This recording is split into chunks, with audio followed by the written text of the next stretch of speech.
We are recording. Hi, everybody, and thank you so much for joining today's AIM Center webinar, Decision Making and Students Who Need Accessible Formats. I'm Cynthia Curry. I am the Director of the National Center on Accessible Educational Materials for Learning, otherwise known as the AIM Center, here with my friend and colleague, Joy Zabala.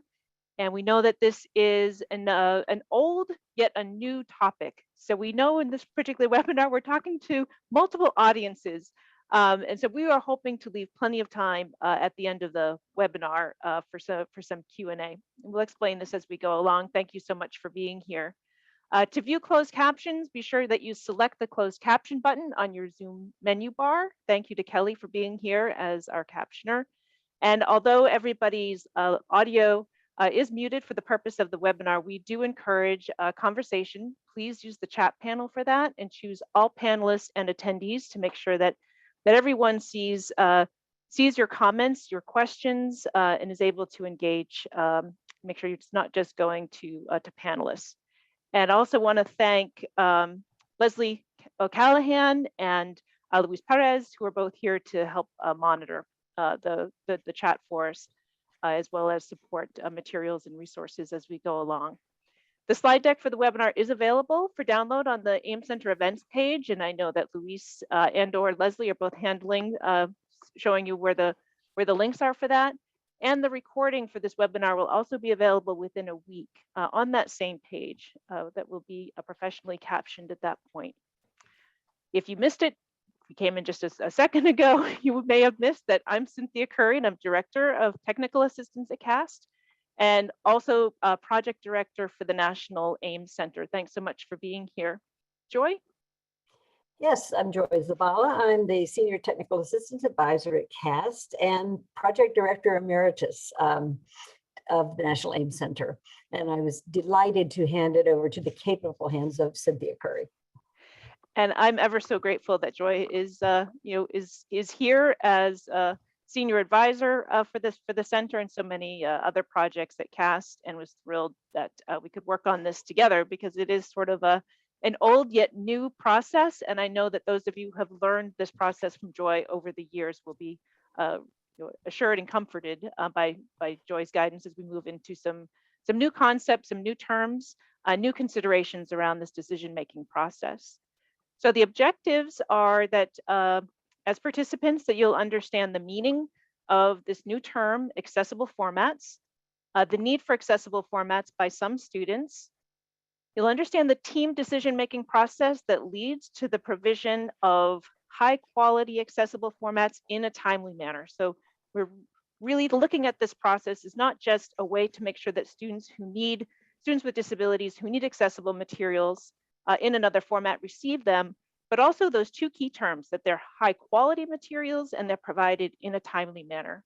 And then of course, our favorite part of technical assistance is to make sure that you have the resources that you need to continue your learning in this area.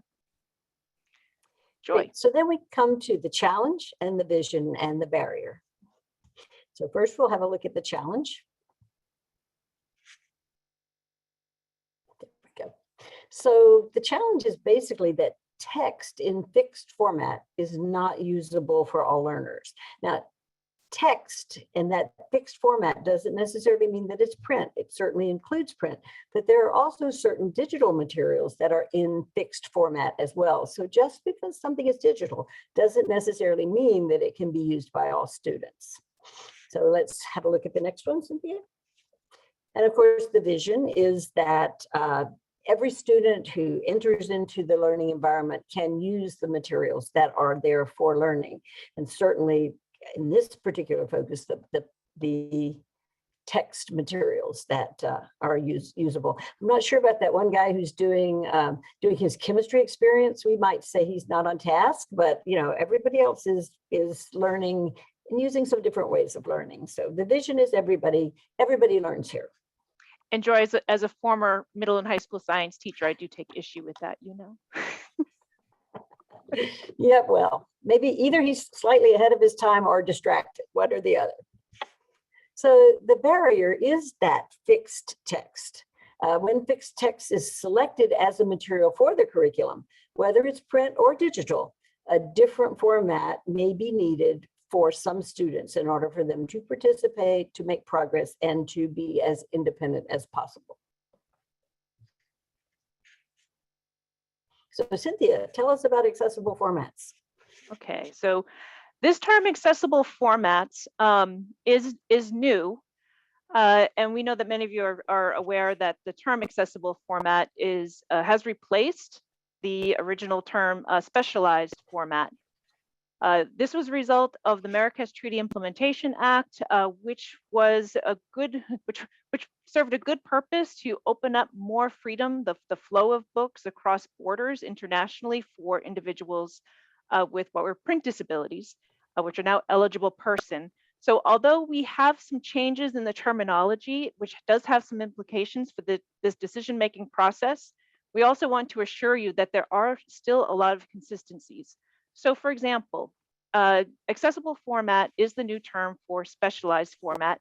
And specialized format was a very discrete list of formats that could be considered as approved for delivery to students with disabilities. And those were Braille, large print, audio, and digital text, the 4 formats of AIM. So with the new definition of accessible format, things have broadened a little bit, and that discrete list of formats is no longer part of the definition. The new definition is that an accessible format is an alternative manner or form that gives an eligible person, key term there, access to the work when the copy or phonorecord in the accessible format is used exclusively by the eligible person to permit him or her to have access as feasibly and comfortably as a person without such a disability. So this is a more inclusive and functional term than what was previously the discrete list of 4 formats of Braille, large print, audio, and digital text. It still means that those are accessible formats, but it also, this new definition really opens up to more interpretation of what could be an accessible format, because it focuses on the experience of the user, and it emphasizes that the accessible format enables users to access that information as feasibly and comfortably as a person without such a disability. So it really contextualizes what could be an accessible format. Eligible person that appears within the accessible format definition, this was blind or other persons with print disabilities. The categories are a little bit different. In this case, an eligible person is an individual who, regardless of any other disability, is blind, under A. Under B, there has been a little bit of confusion in how this has been presented by the National Library Service. But B is that this an individual has a visual impairment or perceptual or reading disability. Having those 3 on the same line can be a little bit confusing for folks who are trying to make sense of this definition. The remainder of that category is that cannot be improved to give visual function substantially equivalent to that of a person who has no such impairment or disability. And this phrase is what we think is especially guiding around those 3, visual impairment or perceptual or reading disability across them. The category here would be that person is unable to read printed works to substantially the same degree as a person without an impairment or disability. So when you're looking at visual impairment, perceptual or reading disability and trying to make sense of that, we think that phrase is really helpful for determining if an individual falls under one of those 3. And then a physical disability under C. And then competent authorities are those individuals who can certify that a student is an eligible person. This was blind or other person with a print disability. And if you recall, if you are a longtime follower of the Chafee Amendment, you may recall that there were separate categories of competent authorities, separate lists for each of the disabilities. In this case, things have improved because there's one list for everybody. There's one menu. So if you determine that a student needs accessible formats, there is one list. You don't have to go to 3 separate lists depending on their disability. And we are happy to report, yay, a medical doctor is no longer required to certify a learning disability. And there's a little bit more flexibility in this list. So you will see such as an educator, a social worker, caseworker, rehabilitation teacher, certified reading specialist, school psychologist, superintendent, or librarian. So these are people who are typically on site in schools, who are all now approved, authorized certifiers of eligible persons. So Joy, carry us into who needs accessible formats. Sure. When we think about that question, it's one of the ones that every IEP team needs to think about as they're developing the IP. So let's have a look at the next one, Cynthia. Got a bit of a lag.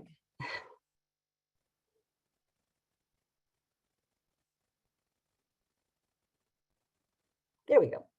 So we also have a little issue, Cynthia, with parts of the screen being cut off, but I don't know if there's anything you can do about that. So don't forget, you can download the slides so that you can see them all as well. If there's pieces of it that you think are missing, don't worry, we'll get there and you can get the whole thing. So it is a decision-making team that makes this kind of decision. And I think what's important is if you look at this picture, I hope what stands out to you is that the student is a part of that team. What formats actually does that student need, and what can he use comfortably to do all of those things that Cynthia was talking about above? So this decision-making progress itself is basically a 4-step process in the way that we put it together.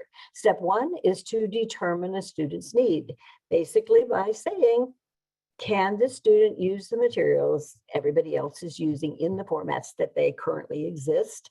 The second is select the accessible material, select the accessible formats that are needed by the student. And notice that there's an S on formats because a student may very well use more than one specialized format. You particularly see that in the case of students who are blind and visually impaired, but you also see them for the whole range of students with print-related disabilities. Step 3 is to acquire those materials in the accessible format or formats needed. And step 4 is to provide supports for the use of the accessible formats. So Cynthia, before we go on, what do we need to know about resources that are available? So we wanted to insert this here because we know as we continue through the 4 steps that you may be, there will be gaps in what we can share with you because there are some complexities and some nuances in each of these steps. So we wanted to make sure that you are aware of resources that are available to support you. So one is that we have refreshed and updated the AIM Navigator for 2021. So the AIM Navigator, for those of you who are time followers of the AIM Center, know that there is a very robust guide for teams to download to follow along with this process when you are preparing for an IEP or a 504 or part of the MTSS process. Joy made me do this slide because I have the bad news of reporting that we will not be able to, at this time, for the foreseeable future, be able to replace the interactive online version of the AIM Navigator. But the downloadable guide is available, and I think that Leslie and or Louise have dropped the links to those in the chat. One is these are preliminary publications, so just know that we're sharing them with you, hoping that perhaps some of you will take a look and give us some feedback before we post them to our website. One is one that is for a print version, so all of the URLs are visible. So if you download it, you can and print it out, you can see them from the paper handout, as well as some notes about making sure that you create spaces when you're using a student summary worksheet. There's also a sample student summary in the guide, and there's also a to-do list. So all of the components that were part of the previous AIM Navigator are part of the current. And the current one has all of the information that you need based on the statutory updates to these definitions and the implications for the process of decision making. And then the second resource is an online module that we have that really we had originally created in 2018. Those of you who have used these modules in the past will be glad to know that we have revised them. So we have a 5-module online learning series. Module 5 is providing accessible formats for pre-K-12 learners and provides some activities, leveled activities for people. And these are also pre-approved through IAAP, the International Association of Accessibility Professionals. So if you have an IAAP credential or certification, these modules will are approved for continued credit. So moving right into the 4 steps, knowing that you have those resources available as we move through them. The first one, of course, as Joy mentioned, is determining if a student needs accessible formats. And this reminder for you is it's a team decision-making process, and it's also data informed. So we have some recommendations for the type of data that a team could use in this process of determining, does this student need accessible formats? Of course, conversations with the student and parents and caregivers, teacher observations. Those first 2 are commonly, often overlooked as, they can be somewhat subjective, but we know that these, professionals and people who know students the best can have very valuable information about a student's need for accessible formats. Reading assessments, diagnostic evaluations, achievement data, also learning media assessments, of course. All of this data can be combined as part of the team decision-making process deliberations to determine one of 3 possible outcomes. One, of course, the student can read and use the materials that are used across the curriculum, which indicates that the student does not need accessible formats. There may be, on the other hand, evidence that the student is experiencing barriers with the materials and accessible formats are needed. And then the third outcome may be that the team realizes that the student needs a modified curriculum rather than an accessible formats of the same materials. They may need modified or materials in a lower Lexile level, for example, which would be different consideration than accessible formats. Good. And yet we still know that whatever the student is using needs to be accessible to them. So it's a really important thing. And also one other thing is that when we just said reading, when that's sort of the typical understanding of reading as a visual cognitive thing. So we know that many students read in different ways. So thank you, Cynthia. Continue on. Yes. So we're going through this in the Julia Child fashion. We're jumping right to the team has decided that the student needs one or more accessible formats. Of course, the team could veer into those other 2 directions. The student doesn't need accessible format and the team goes on with other considerations, or the student may need a modified curriculum. Those are other considerations. We're going right through the pathway. The team determines that the student needs an accessible format or a combination of accessible formats. Then it becomes a determination of what is that particular format or formats that the student needs. And there's the list you'll see here really mirrors those same lists that are from the specialized format days. So Braille, tactile graphics, large print, audio, digital text. We've added tactile graphics to this list because we have the freedom to do that. Accessible formats doesn't define what the formats are. And we've often thought that tactile graphics really should be something that is sort of methodically considered in a list of accessible formats. The considerations that the team can make in that determination of thinking about those as sort of the basic formats that can be considered would be that learning context. And that, of course, is where your set framework comes in. So thinking about the student's needs, their skills, their preferences, the environment in which the student is going to be learning and under what conditions they'll be learning.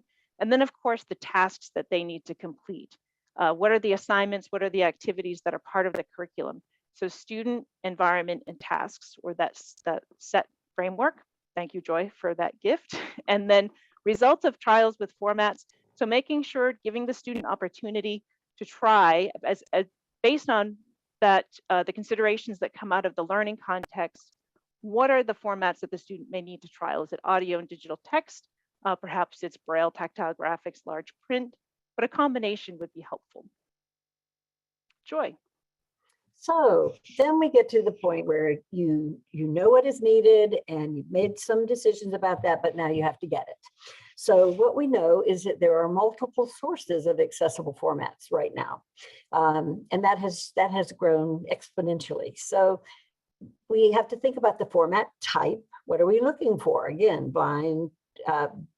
for blind students, Braille, tactile graphics, perhaps large print, audio, and some digital text. For many students with reading disabilities, some subset of those. And remember that there's student qualifications related to some of the things that some of the places from where accessible formats can be gathered. So recall that eligible person definition that Cynthia talked about earlier, and to remember that an alternative manner or form that gives an eligible person access to the work that they need to do is very important. So let's look at what some of those some of those sources are. That our primary sources are accessible media producers. Those would be people like Bookshare, Learning Ally, American Printing House for the Blind, and many much smaller accessible media producers. You might want to talk with the AIM coordinator in your state to find out what accessible media producers your state might use. There's also a wonderful source, and that's the publishers. The publishers have made huge strides forward with having much more accessible materials for sale. And the great thing about that is there's no eligibility issue if you have acquired something that is useful for everyone, but is also usable by a much broader range of students. Publishers also, upon request by a purchaser or just simply voluntarily as a good act of faith, publishers provide materials to the NIMAC, the National Accessible Materials Access Center. And that there's a huge number of files there. Again, your state coordinator will be the one who can give you more information about that. And then there's local creation. So what we know is that the things that we make ourselves as educators are things that need to be as accessible as possible when we make them, and then also can be other formats can be created from whatever we create ourselves.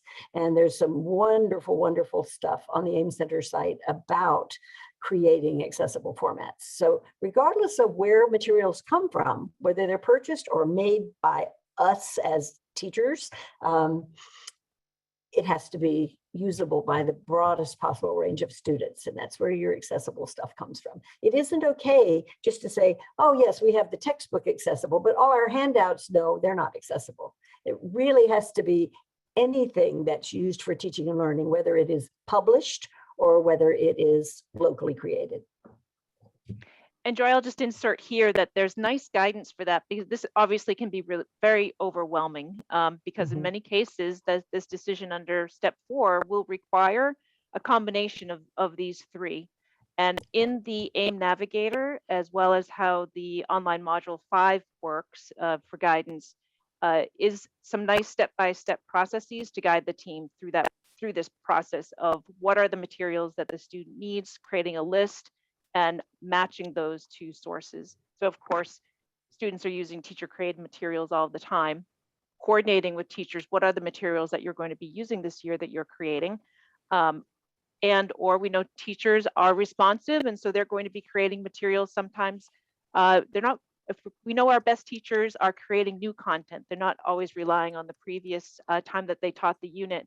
So that coordination between general ed and special ed, general ed and AT is so critical to make sure that teachers are either creating accessible content from the beginning. AIM Center resources can be really helpful with that. Or if it's not something that's accessible, making sure that there's enough lead time to convert it into an accessible material.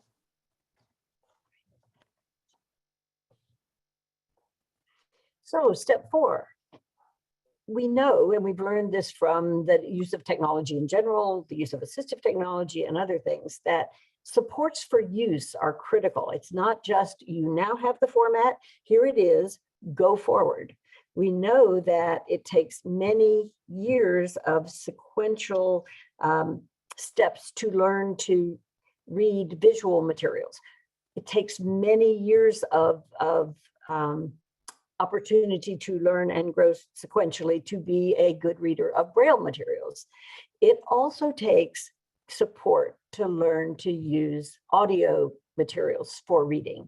So we need to think about technology that's used to support the accessible formats, because except for the ones that always remain in hard copy, which is large print, that is a hard copy, and embossed braille, that almost everything else requires some sort of technology to deliver and hopefully to support interaction between the student and the format.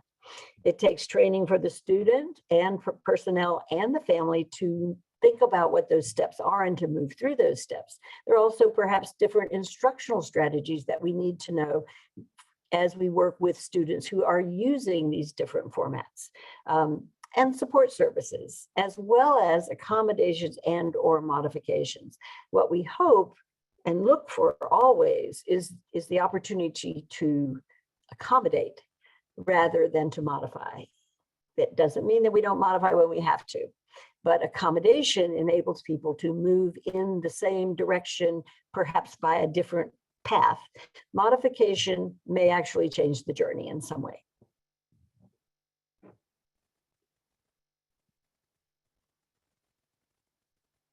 Okay, so we got through all 4 steps. And we know that that was, depending on, for some of you, it's a refresh with a little bit of clarification on some of the recent changes to the process that were introduced by the Marrakesh Treaty Implementation Act and updates to Chafee, Section 121 of the Copyright Act. So we wanted to give you a little bit of time, whether you are new to this process or whether you are a veteran and you're here to get a refresh on your resources, to give you a chance to look at those resources. So we are going to mix our Q&A time with time for you to look at these resources. So whether you take a look at the AIM Navigator, which is just really describes in very, what we hope is clear, robust, very comprehensive way that we did not just go through. We wanted to provide you with really the overview without bogging you down into a lot of some of the very complex situations that can come up in this process. We're here for you always through our free technical assistance at the AIM Center once you start implementing this process. But we wanted to give you just those 4 steps. Those are that's your roadmap.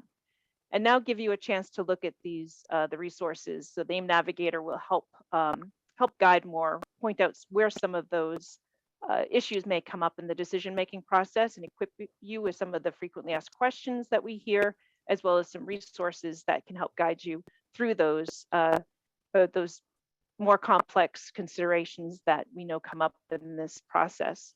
And then, of course, the online module 5, that's part of our 5-part series, taking a look at that and giving you a chance to ask questions about those resources, as well as giving you an opportunity to ask questions. You came with questions, many of you, to give you a chance to do that. And so I'm going to go ahead and stop sharing for a little bit while we go through. One of the things you might want to look at as you're looking at the Navigator, which has an extensive amount of print in it, is to look at some of those appendices that'll give you some sort of quick looks at some of the kinds of supports that are there to help guide teams through the process. So about how long, Cynthia, would you say? Well, we will take about 15 to 20 minutes, I think, for both maybe a combination of Q&A and looking at the resources. So we will be watching the chat for questions as they come in, and of course we are know that you'll also be taking a look at these resources while we're paying attention to the chat. So here's a question, Joy, from Aditi. It's can a parent use, I'm going to guess that this may be the AIM Navigator. Can a parent use it as a guideline to compile information for the team? That's an excellent question. Do you want to take that?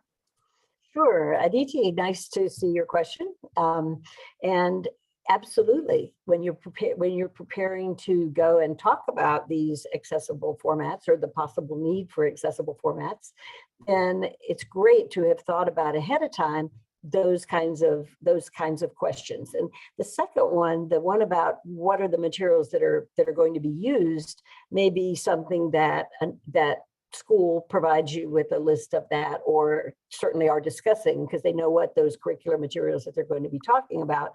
But yes, having some input and to be able to think about that ahead of time will help everybody actually have a more productive conversation.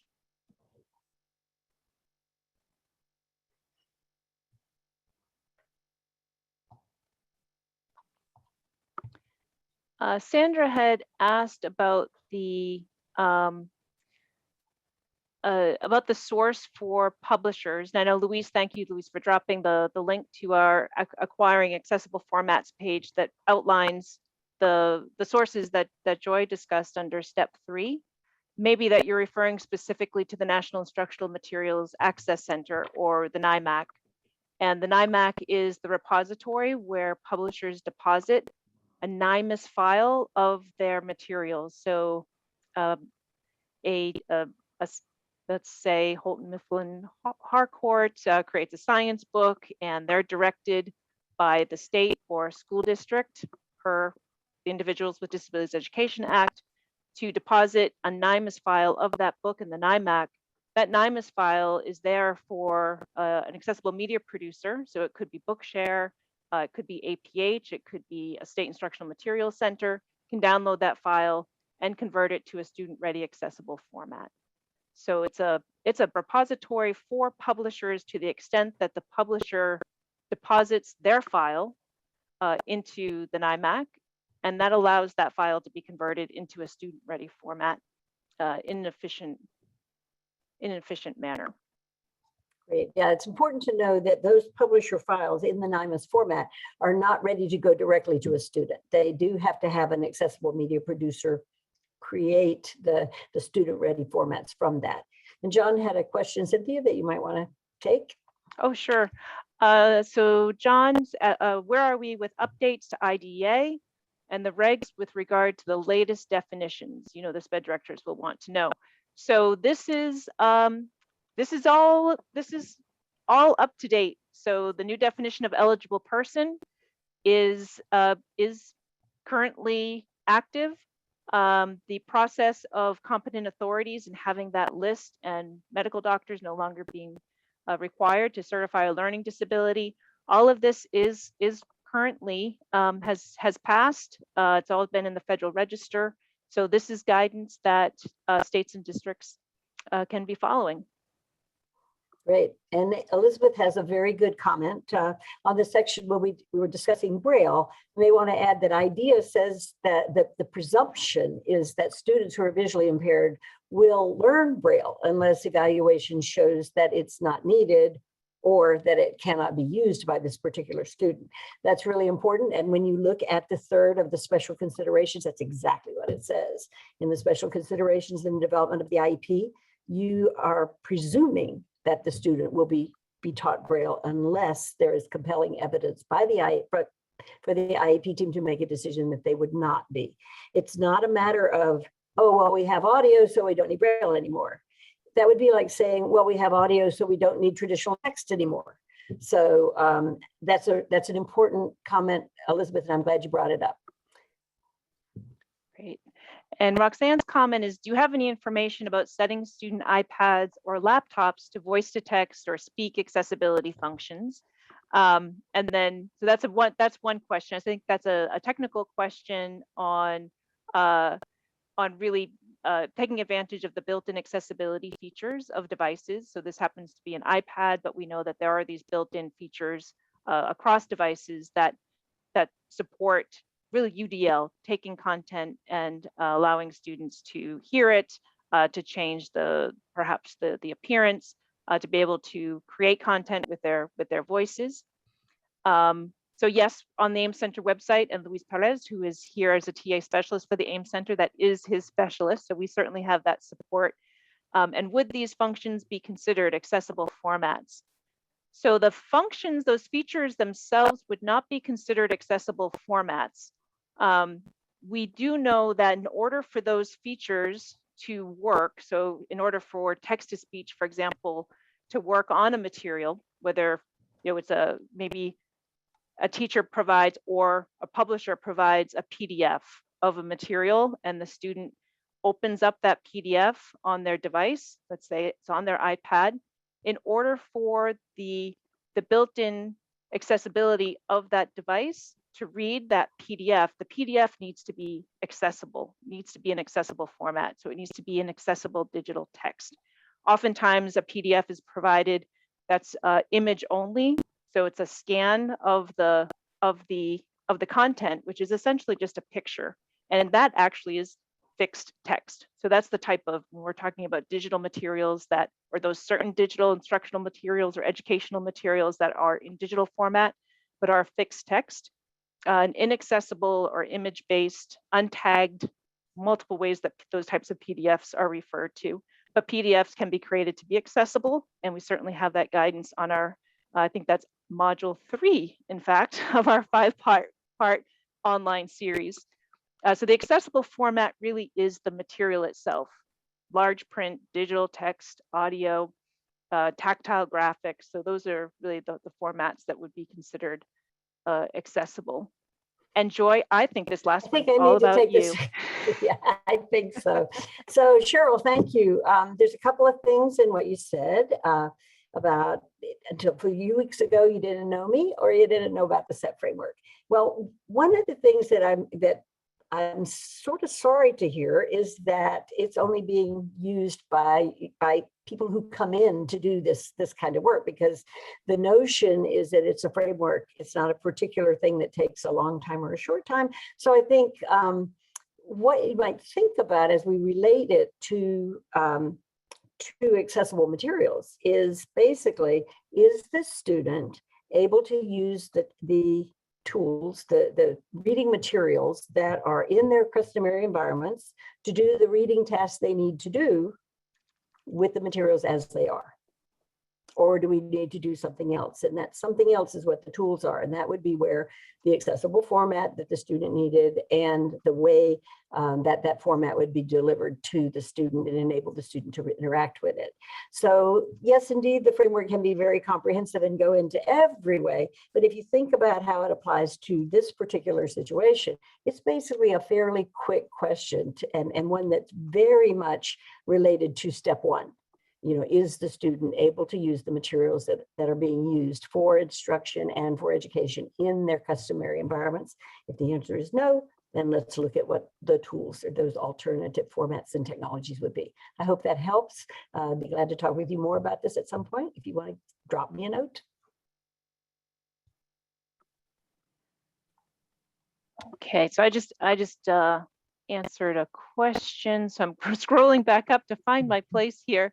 So I think the next one, how do others deal with the challenge when teachers do not use or are not required to implement the district adopted materials and instead use a bunch of stuff they pulled together? This makes it challenging to help provide accessible formats in a large district with many students. And, you know, I think that Joy and I would both say that really a coordinated system is the only thing that can fix that. And when everybody understands the need, I think that's the why is so important within a district. Why is it so important that accessible formats, accessible materials are prioritized? Share the experience that many students have when they don't have accessible materials, particularly you know, in the general curriculum, when they are somewhat more on their own than when they're in a resource room setting. That really, that student independence in general education and participation and making progress is so essential. And we do find from your example that that's often where the breakdown happens. So that coordination, leadership, communication, that continuity across across the curriculum for all students, including students with disabilities. You can also share our online module series. It might be something that we have had districts go through those 5 online modules together and receive credit for them. We've had Sleta Independent School District in Texas set up a badging system around those modules. So really, it's the coordinated system, and we know that that's a difficult accomplishment across districts. But really, that's the the most systemic way to create So progress for Aditi, students. thank you. Sorry, I'm sorry, I didn't mean to talk over you. Aditi has asked, how does one integrate the need for accessible materials and the need for access to these materials? And I'm assuming that you're talking into the IEP process or the decision-making process. And it's exactly those 4 steps that you think about. Can the student use the materials as is that are being used for the curriculum and for an IEP, both of those things? And if the answer is no, they cannot, or they cannot use it at the level that would be expected, then accessible materials needs to be explored. And while there may be many other reasons that someone would need assistive technology, simply related to accessible materials, you have to be thinking about and what technology would be needed to enable the student to actually use this specialized format. Excuse me, this accessible format. There you go. I reverted back to the old language, Cynthia, sorry. Sounds fine. Taught yourself. The next question is, do you consult with state and national testing agencies to ensure students have access to appropriate accommodations for testing? Text to speech readers are fair, but other accommodations like speech to text, I think that these acronyms are really lagging. And we currently, we do provide technical assistance. I can't say that we necessarily consult, but we do provide technical assistance in this area. And it is a specific activity that the AIM Center will be conducting over the next 2 years. So as part of our charge to the U.S. Department of Education, one of the activities that was requested of the AIM Center in this particular cycle of funding is to provide guidance around the accessibility of large-scale statewide assessments. So we are in the process of determining what that will look like. We have some people engaged in that work. And as you can imagine, it's complex, and we're bringing lots of stakeholders from various groups together, including families, users, students, the developers, the vendors of the assessments, state education agency people, district people. So it'll take us a little bit of time. But yes, we are aware of those challenges, and we look forward to providing guidance in this cycle of funding. Great. And Elizabeth asks a question about, so it sounds like eligibility for Bookshare and the NIMAS derived materials in Bookshare is still the same, but now you don't need a doctor to certify eligibility. Yes, that's correct. Which removes a huge barrier for lots of people and was not a huge barrier for others. So it's just one of those things that personally I think is a real step forward. And then John mentions a question that Elizabeth, that you had posted earlier.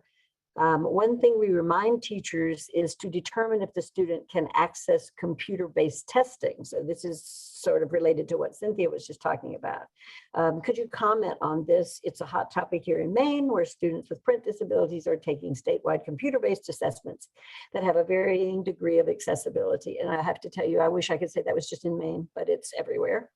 And in fact, I would think Maine will be able to lower that barrier probably quicker than a lot of other people. You tend to be very, very forward in that regard, and that's a good thing. So maybe there needs to be a separate webinar on computer-based assessments for students for PD. So I'm not Print sure, John, disability. Yeah, I think it's okay. referring to, yeah. Thank you. There's a bunch of PDs. Well, I'm from Maine, so I read John's mind. That's it. And I will say, I'll also I share that the AIM Center in this funding cycle continues to work with a cohort of states and providing intensive technical assistance. And to John's recommendation that we provide a separate webinar on this topic, Oregon is doing some interesting things around accessibility of large-scale assessments. They're one of our existing AIM states, and Utah is as well. And Utah is not one of our current AIM states, but Utah has been doing a bit of consulting with Oregon.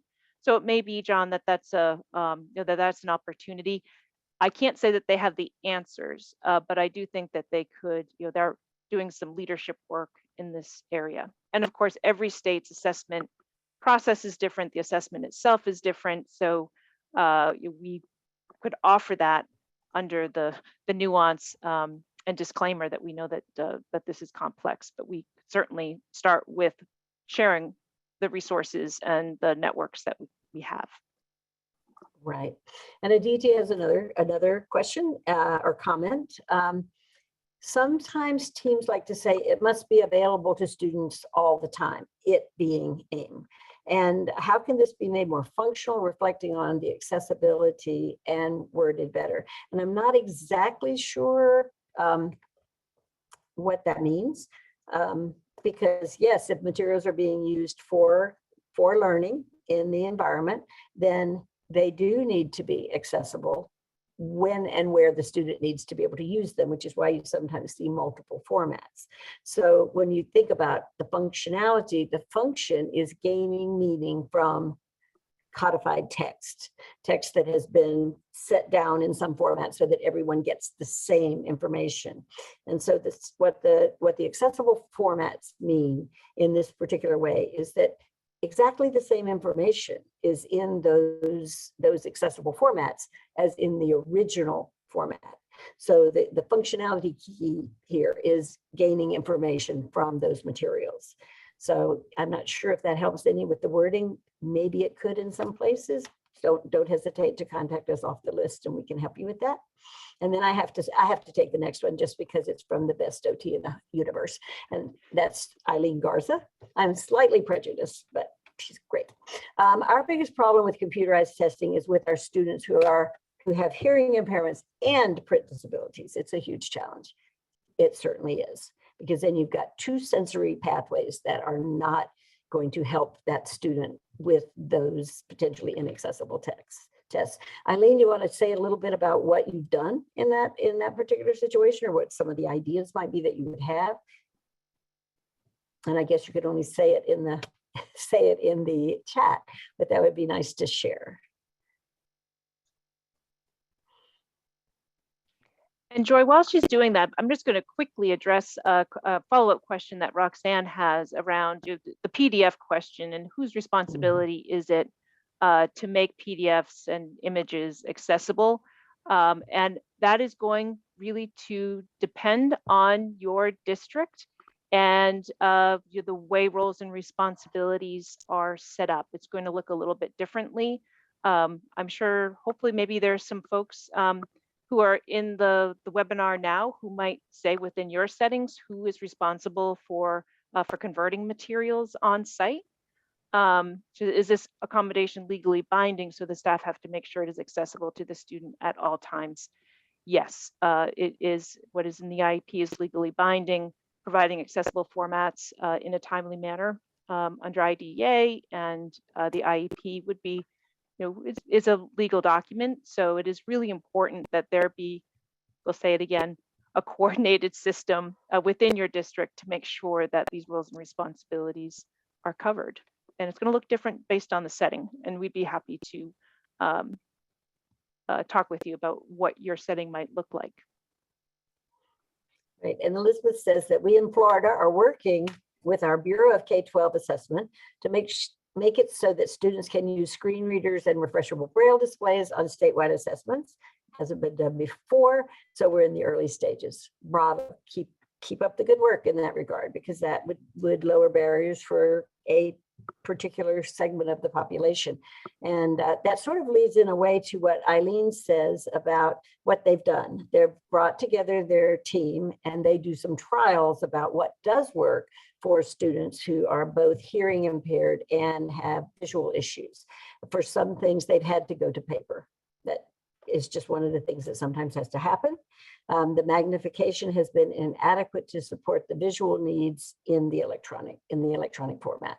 So it's an ongoing challenge, both technical challenges related to the delivery and the interaction of the large scale tests. There are also some issues related to the hearts and minds of the individuals who make the decisions. The notion that if this is used, then that's not okay, and that test won't count. And those are some of the things we just have to work on continually and look at. Are we really giving tests where students can show what they know are able to do? Or are we using tests to confirm what we already know that they are not able to do because of a disability? And I hope we're doing the former. Great. Okay, so we'll take one more and then we will jump over back to the slide deck. We have a few comments to wrap up the webinar, and if anybody has comments about the resources, please add those to the chat as well. We will take those with us. You'll also have a chance to complete the survey for this webinar, and we would greatly appreciate any comments there as well. So this last comment we'll take before wrapping up is the scenario for consideration. Oh, this is, okay, here we go. Student in second grade, this is great. Student in second grade and reads a pre-primer level. Student has visual impairment. So a psychologist evaluation or psychoevaluation determines that the student learns best auditorily. Print learning is obviously large print or digitally enlarged print, but that doesn't take into account students' need for audio. Hence, student really needs digital documents, as with previous consideration, concern that team will freak out over having to make all teacher-made materials accessible and/or it will not get done. So I thought that this was going to be something that we could have an answer, might have an answer for. There's no legal answer for this. The best recommendation is to build some level of understanding across the district, and I think empathy about what the experience is like for students with disabilities, and that this really it can be a burden, obviously, converting materials and creating materials in a timely manner. This conversion process can get highly technical and it takes time to do it well, but if everybody's rowing in the same direction and there's a system in place with guidelines and roles and responsibilities, it should be accomplishable. Yep, but that is a very complex scenario. Yep. And I'm thinking too, though, that some parts of it are going to be very complex and other parts of it are just knowing how to use the tools that you have. For example, a lot of teacher-made materials are made with Microsoft Word. A lot of them are made with PowerPoint or with a word processor and with a slideshow. Doesn't necessarily need to be those two, but there are a lot of built-in things that just knowing how to do that once you get used to doing it, it isn't hard. It's hard at the beginning to learn, and you can go to creating accessible materials on the AIM Center website, and Luis Perez will just show you everything you need to know and provide you with support for that. So I do understand the freaking out. Absolutely, having been a classroom teacher, that I would have freaked out probably at the beginning, but help is out there. And then there's also that notion of things that are going to be published that are going to be much more accessible to begin with. So, and student advocacy, self-advocacy, self-direction, building the student independence is so important from a very early age. I've worked both in K-12 and in higher ed disability services, and it's so important when students are exiting high school to make sure that they're prepared to use their tools, to know what they need, to advocate for themselves. So while the teachers are freaking out, it's also really important to remember the student. This is we're laughing, but it isn't funny. We know it's that. It's not funny, but but teachers freaking out. We really need to ground ourselves that this is really about this. This is really about the student, and how can we work together to support students. So I'm going to go back to the slide deck and share with you some closing comments. And I apologize if there have been issues with my screen sharing. I'm not sure. I can assure you that over the past 5 years, I have shared my PowerPoint multiple times over Zoom. So I apologize. I can't speak to what may be causing the issue. We do have an upcoming webinar. Our next webinar for the AIM Center is May 18th, 2 to 3 Eastern. It's an open house on our new website. So there will be a crew of TA specialists as well as a designer from CAST here to share with you some of our favorite features on the new website. Some of them are obvious and some of them are less obvious. So we hope that you'll join us so that you can make the most of the resources on our website. Again, that's Tuesday, May 18th. And of course, we appreciate your feedback. I know Leslie is going to drop the link to our survey in the chat. Please do take a couple of moments to complete that survey and let us know what you need next. Both Joy and I understand when we were developing this webinar that there were a lot of things that we had to jump over, which is one of the reasons we wanted to have plenty of time for Q&A, opportunity for you to look at the resources. We'd appreciate hearing from you what would be helpful next in terms of breaking down this process. Please stay connected with us. You can always reach us by email. I know during the webinar, we said several times that we have resources. We're here to support you.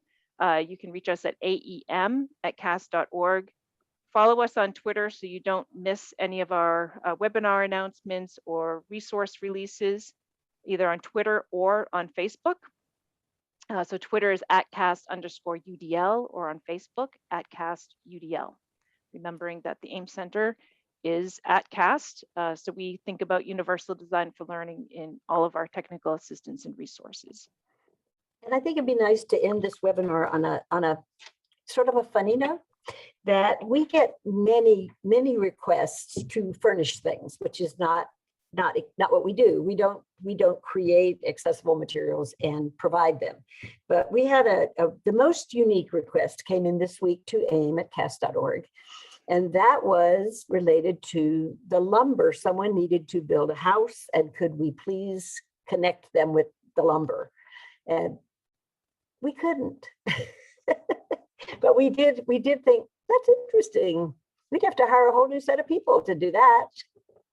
So we hope we do well what we're supposed to be helping you with and what we want to help you with, which is everything that relates to materials and technologies that students need to learn and grow. And you can find a TA specialist in every aisle of the AIM Center warehouse. Right. The AIM Center No Depot, lumber. we have TA specialists in every aisle here to help you, stocking the shelves, making sure we can run out back if there's something that we may not have in stock on the shelf. We can go find it somewhere else for you. Please don't hesitate to reach out. Thanks for joining us. Thank you.